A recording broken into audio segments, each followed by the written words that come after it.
If this past year has shown us anything, it's how thoroughly we rely on high-quality expertise.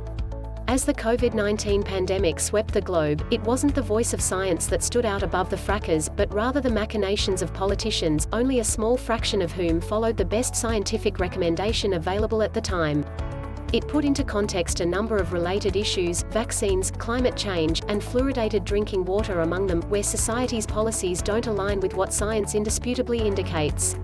Even worse, you can often find people with expert credentials who advocate for either sides of an issue, further muddying the waters. If you yourself aren't an expert not only in a particular field but in the relevant sub-fields to the issue at play, how can you know whom to trust? That's what Dr. Larry Moran wants to know, writing in to ask, I assume that you are not an expert on fluoridated drinking water, climate change, or COVID-19, and yet you feel confident that you can identify the correct scientific position on each of these topics. How do you do that, and is it something that the average intelligent person can do as well? Isn't that the real question? The answer to the second question is yes, but it takes a lot of hard work for each and every issue you want to evaluate. Here's how we do it to the best of our ability. There's some pre-work that goes into any sort of investigation like this, where you have to first identify what you think you know about the issue at play. What are the different things that you've heard various people say, and how credible do you think each of those statements are? Before you even begin to evaluate the credibility of the claims at play, you have to identify what the various claims are, as well as your preconceptions about them.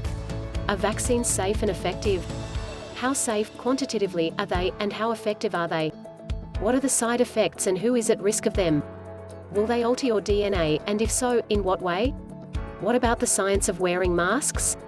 How effective are they, and what is the role that surfaces, droplets, and aerosols play in the transmission of the novel coronavirus and its variants? What about fluoridated drinking water? Or GMO crops? Or climate change? Identifying the relevant issues, the ones that need to be addressed in order to reach an informed conclusion, has to be your starting point. Once you've identified the various facets of a complex but important issue, you'll want to identify all the areas of universal agreement. Vaccines have, quite obviously, been a fantastic public health advance. Diseases that once ravaged populations across the world, measles, polio, diphtheria, pertussis, etc., have been brought to the brink of eradication, largely due to vaccination efforts. Vaccine side effects are rare, but they do exist, largely in the form of allergic reactions.